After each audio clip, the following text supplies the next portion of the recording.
Good morning students. आज हम electronics third year का सब्जेक्ट कोड है EL 304 और सब्जेक्ट नेम है microwave engineering and optical fibre engineering. My self Yashwant Singh, lecturer electronics, government polytechnic college Neemrana. तो आज हम इसके माइक्रोवेव इंजीनियरिंग और ऑप्टिकल फाइबर इंजीनियरिंग सब्जेक्ट के बारे में पहले इंट्रोडक्शन कर लेते हैं, फिर उसके जो फर्स्ट यूनिट है उसको पढ़ेंगे। तो micro engineering and optical fibre engineering, जैसा कि आप इसके नेम से ही देख पा रहे हैं कि दो वर्ड से मिलकर यानी दो सब्जेक्ट के नेम से मिलकर बना। First one is micro engineering and second one is optical fibre engineering. तो ऑप्टिकल फाइबर इंजीनियरिंग अलग सब्जेक्ट है और माइक्रोवेव इंजीनियरिंग अलग है। तो माइक्रोवेव इंजीनियरिंग में जो हमारे जिसका यदि हम हिंदी में नाम सोचें बताएं तो सूक्ष्म तरंग इंजीनियरिंग और ये ऑप्टिकल फाइबर इंजीनियरिंग। तो इसमें जो हमारे माइक्रोवेव सिग्नल हैं उनकी वो कैसे जनरेट होते हैं, कैसे एम्पलीफाई होते हैं, क्या क्या उनके एप्लीकेशन हैं, तो उनके बारे में पढ़ेंगे। और सेकंड पार्ट है जो ऑप्टिकल फाइबर इंजीनियरिंग। तो जो कि ऑप्टिकल फाइबर इंजीनियरिंग आप ऑप्टिकल फाइबर केबल के बारे में आजकल हर कोई नोन है, हर किसी को पता है कि रोड के किनारे मोस्टली टाइम गड्ढे खुद रहे होते हैं, तो उनमें ऑप्टिकल फाइबर केबल को ले डाउन का काम चल रहा है। तो सबको पता है कि ये ऑप्टिकल फाइबर केबल है कुछ। तो वो ऑप्टिकल फाइबर क्या है, ये लेटेस्ट टेक्नोलॉजी है। तो सबको जिज्ञासा है कि ये कैसे दिखती है, कैसे इसमें ट्रांसमिट होते हैं सिग्नल, एक लाइट से कैसे इन्फॉर्मेशन को भेजा जा सकता है। तो ये सब्जेक्ट बहुत ही इंटरेस्टिंग है। ज़्यादा कुछ इसमें डेरिवेशन है नहीं, मोस्टली जो समझने वाला पार्ट है इसमें, यदि आप समझोगे तो ये आपको एक थ्योरेटिकल सब्जेक्ट लगेगा और अच्छे नंबर स्कोर किए जा सकते हैं इसमें।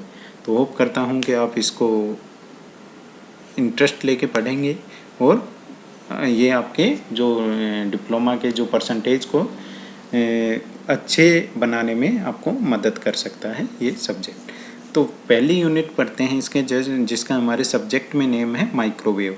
तो वो एक क्या है, जस्ट ए इंट्रोडक्शन। तो उसमें रहेगा माइक्रोवेव सिग्नल की डेफिनेशन कि माइक्रोवेव सिग्नल क्या होते हैं, उनकी एडवांटेजेस क्या हैं, उनकी एप्लीकेशन क्या है और उनकी फ्रीक्वेंसी बैंड क्या है कि माइक्रोवेव सिग्नल के। तो पहले हम देखते हैं कि माइक्रोवेव सिग्नल है क्या। तो यदि हम सिग्नल की रेंज की बात करें तो 0 से इनफाइनाइट हर्ट्ज़ की एक रेंज बताई। इसमें 300 गीगाहर्ट्ज़ पे हमने एक कट लिखाया हुआ है। इससे पीछे के सिग्नल रेडियो वेव और आगे के ऑप्टिकल वेव यानी ऑप्टिकल रेंज में आते हैं, ये रेडियो रेंज में आते हैं। तो 300 गीगाहर्ट्ज़ के पास ये एक बैंड है 300 मेगाहर्ट्ज़ से 300 गीगाहर्ट्ज़। तो ये जो बैंड कहलाता है ये हमारा कहलाता है माइक्रोवेव सिग्नल बैंड, यानी जो रेंज है वो माइक्रोवेव सिग्नल की है। तो हम इसकी डेफिनेशन की यदि बात करें तो लैम्डा, क्योंकि हम जानते हैं कि C/F यानी प्रकाश की गति अपॉन फ्रीक्वेंसी होता है। तो यदि फ्रीक्वेंसी का मान 300 मेगाहर्ट्ज़ लेते हैं तो लैम्डा का मान निकल के हमारे पास आता है 3 × 10⁸ डिवाइड बाई 300 और मेगा का मतलब है 10⁶। तो ये 10⁸ हो गया मिलके, ये कट गया ऊपर नीचे तो आया 1 मीटर। तो 300 मेगाहर्ट्ज़ पे लैम्डा का मान आता है 1 मीटर। ऐसे ही जब हम 300 गीगाहर्ट्ज़ में निकालते हैं तो lambda = 3 × 10⁸ divide by 300 into giga होता है 10⁹। तो ये आता है 1 × 10⁻³ मीटर यानी 1 मिलीमीटर। तो जो डेफिनेशन हो जाएगी वो माइक्रोवेव सिग्नल की वो क्या हो जाएगी कि माइक्रोवेव सिग्नल या सूक्ष्म तरंग संकेत वो संकेत होते हैं जिनकी वेवलेंथ या तरंग दैर्घ्य 1 मिलीमीटर से 1 मीटर के मध्य होती है। तो ये डेफिनेशन हमने यहाँ से ड्राइव कर ली, क्योंकि हमें पता था कि 300 मेगाहर्ट्ज़ से 300 गीगाहर्ट्ज़ का बीच का जो सिग्नल है वो माइक्रोवेव सिग्नल कहलाता है। तो हमने ये इसकी डेफिनेशन को यहाँ ड्राइव। दूसरे शब्दों में बताएं तो वो संकेत जिनकी फ्रीक्वेंसी 300 मेगाहर्ट्ज़ से 300 गीगाहर्ट्ज़ के मध्य होती है माइक्रोवेव सिग्नल कहलाते हैं। तो ये तो हो गई हमारी डेफिनेशन का पार्ट। तो ये क्या है, ये इलेक्ट्रोमैग्नेटिक जो वेव थी यानी जो हमारे विद्युत चुंबकीय तरंग थी वो ही संकेत हैं, बस इनकी फ्रीक्वेंसी थोड़ी हायर बैंड में है। कि 300 मेगाहर्ट्ज से 300 गीगाहर्ट्ज के रेंज वाले जो विद्युत चुंबकीय तरंग थे वो हमारे माइक्रोवेव सिग्नल सूक्ष्म तरंग संकेत कहलाते हैं। सूक्ष्म का मतलब बहुत ही छोटे, तो यानी ये क्योंकि इनकी वेवलेंथ छोटी है इसलिए इन्हें सूक्ष्म तरंग कहा गया है, माइक्रोवेव। एडवांटेज की इनकी बात करें तो स्मॉलर वेवलेंथ होती है, ये हमने देख लिया इसके डेफिनेशन से। Next one is wide bandwidth. Bandwidth किसी भी सिग्नल की या निकालते हैं तो हम जो उसकी जो फ्रीक्वेंसी रेंज होती है उसकी जो मध्य वाली जो फ्रीक्वेंसी होती है, यानी 300 मेगाहर्ट्ज से 300 गीगाहर्ट्ज के मध्य की फ्रीक्वेंसी पकड़े तो गीगाहर्ट्ज रेंज में आएगी और उसका कुछ परसेंटेज निकल के आती है बैंडविड्थ। हम यदि किसी भी सिग्नल की निकालें तो गीगाहर्ट्ज का यदि कुछ परसेंटेज निकालेंगे तो वो गीगाहर्ट्ज की रेंज में ही आएगा, तो इसकी जो बैंडविड्थ होगी वो क्या होगी, लार्ज होगी। नेक्स्ट वन इसके एडवांटेज है डायरेक्टिविटी, यानी निर्देशित ऑफ एंटीना इंक्रीजेज। तो एंटीना की डायरेक्टिविटी इस रेंज में बढ़ जाती है। क्यों? Directivity inversely proportional to beam width. Beam width antenna की इस रेंज में क्या होगी, घटेगी। बीम विड्थ घटने के कारण इसकी डायरेक्टिविटी बढ़ जाएगी। स्मॉलर एंटीना साइज, क्योंकि हम जानते हैं कि किसी भी संकेत को अच्छे से रेडिएट करने के लिए एंटीना का साइज λ/4 होता है। ये हमने हमारे जो बेसिक कम्युनिकेशन था EL 206 उसमें मॉड्यूलेशन क्या है और उसकी क्यों आवश्यकता पड़ी, वहाँ पे भी देखा था कि λ/4 किसी भी संकेत को अच्छे से रेडिएट करने के लिए एंटीना की हाइट होनी चाहिए। तो वो एंटीना की हाइट हायर फ्रीक्वेंसी पे रिड्यूस हो जा रही थी, छोटी हो जाती थी। तो सेम, क्योंकि यहाँ फ्रीक्वेंसी ज़्यादा है तो फ्रीक्वेंसी ज़्यादा होने से एंटीना के साइज ऑटोमेटिक घट जाएगा। नेक्स्ट है narrow beam width of antenna. ये अभी हमने देखा कि beam width is directly proportional to lambda. तो लैम्डा क्योंकि कम है तो ये बीम विड्थ भी हमारी घट जाएगी। नेक्स्ट जो है वो लेस फेडिंग इफेक्ट, क्योंकि इसमें सारा जो कम्युनिकेशन है वो लाइन ऑफ साइट कम्युनिकेशन के द्वारा होता है। तो फेडिंग इफेक्ट जो आइनोस्फीयर और जो एटमॉस्फेयर की बाकी लेयर के कारण जो फेडिंग होती थी वो इसमें नहीं आती है। पावर रिक्वायरमेंट माइक्रोवेव सिग्नल के रेंज में लेस हो जाती है, कम पावर रिक्वायर्ड है।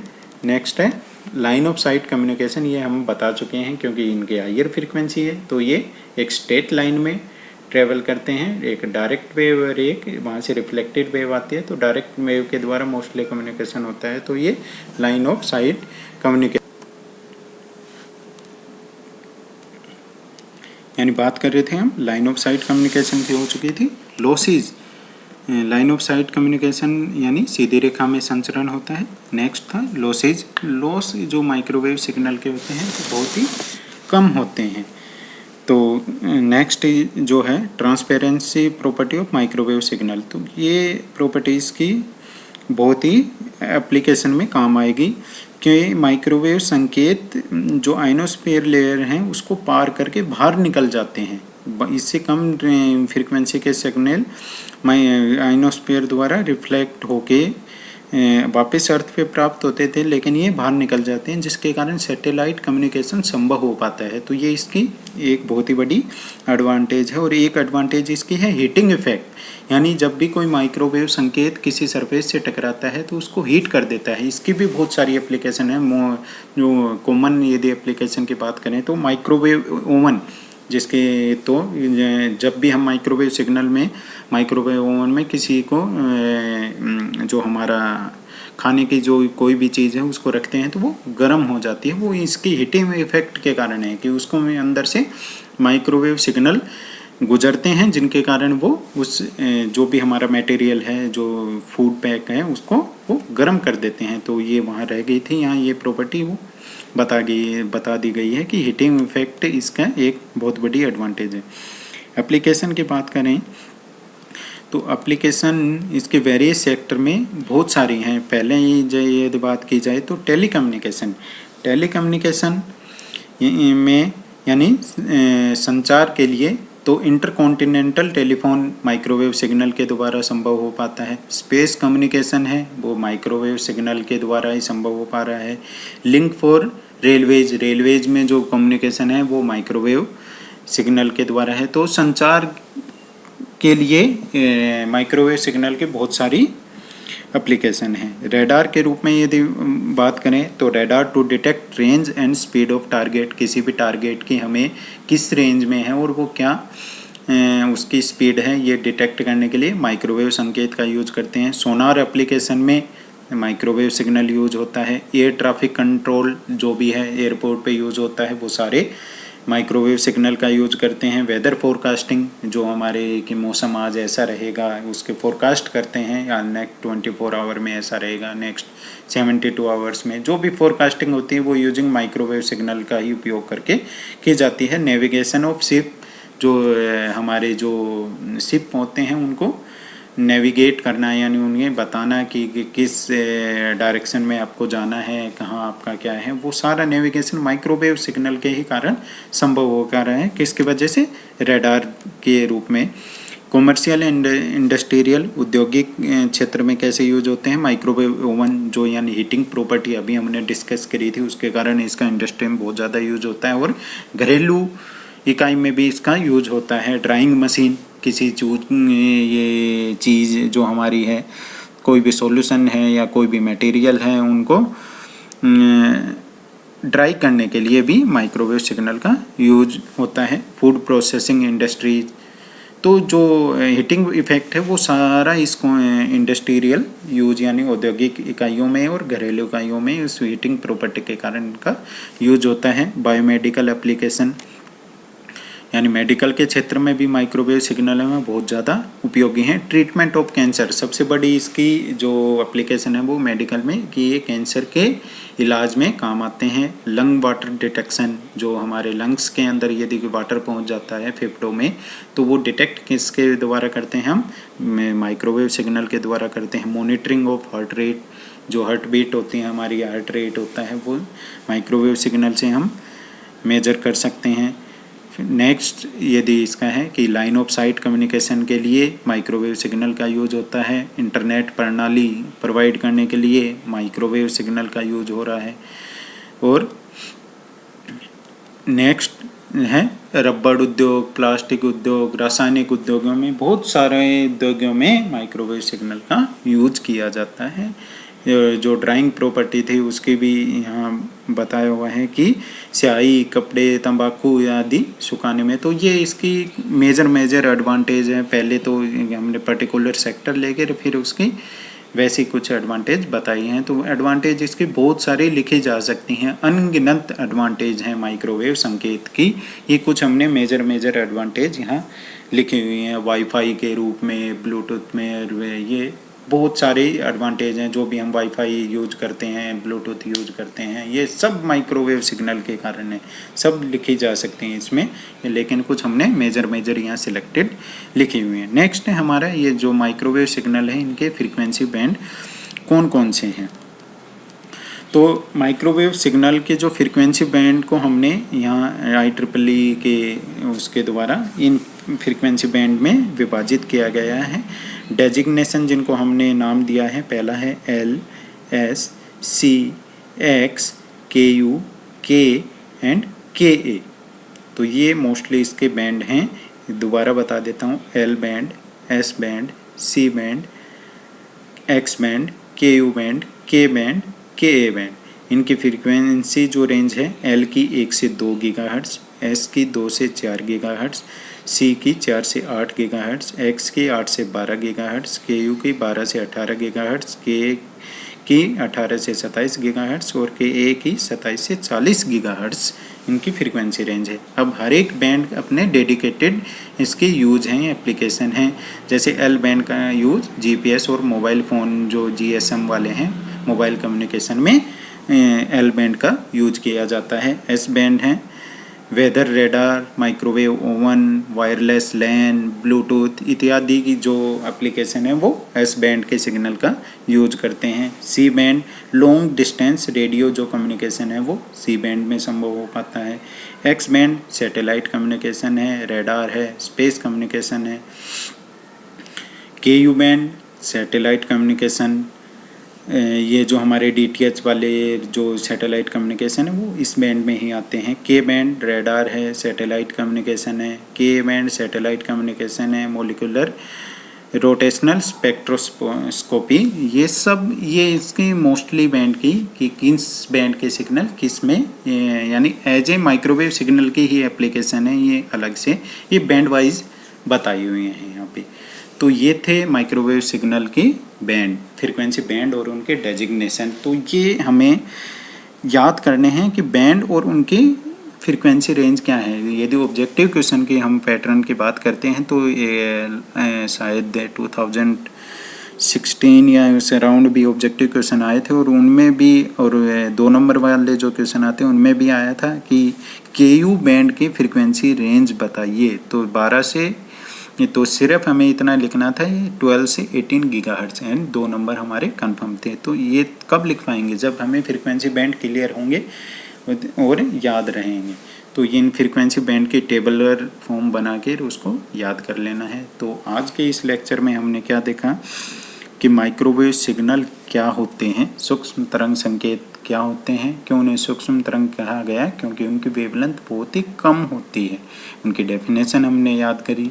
उसके बाद हमने उनकी एडवांटेजेज, बाकी रेडियो सिग्नल की तुलना में इनके एडवांटेजेज क्या थी। मोटे मोटे तौर पर उनकी वेवलेंथ बहुत कम हो जाती थी, इनकी बैंडविड्थ इंक्रीज हो जाती थी, बीमविड्थ कम हो जाती है, जिसके कारण डायरेक्टिविटी इंक्रीज हो जाती है, एंटीना का साइज रिड्यूस हो जाता था, और एंटीना के साइज रिड्यूस हो जाता था, और उसकी ट्रांसपेरेंसी प्रॉपर्टी थी, जिसके कारण वो आयनोस्फीयर से बाहर निकल जाता है और स्पेस कम्युनिकेशन संभव है, और उसके लाइन ऑफ साइट कम्युनिकेशन संभव है, और उसकी लास्ट प्रॉपर्टी हमने हीटिंग इफेक्ट की पढ़ी थी। तो ये उसके एडवांटेजेस थी, इन्हीं के आधार पर हमने उसकी एप्लीकेशन पढ़ ली थी। हीटिंग इफेक्ट के कारण इंडस्ट्री और घरेलू क्षेत्र में माइक्रोवेव ओवन के रूप में काम आता था, ड्राइंग मशीन के रूप में काम आता है। ट्रांसपेरेंट प्रॉपर्टी के कारण यह सैटेलाइट और स्पेस कम्युनिकेशन के लिए काम आता है, और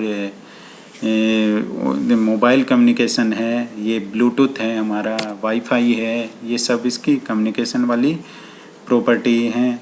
और भी बहुत सारी जो लॉन्ग डिस्टेंस कम्युनिकेशन है, रेडार के रूप में इसका किसी भी ऑब्जेक्ट को डिटेक्ट करने, उसकी स्पीड डिटेक्ट करनी, ये सब रेडार के रूप में, सोनार के रूप में सारी इसके एप्लीकेशन हमने देखी।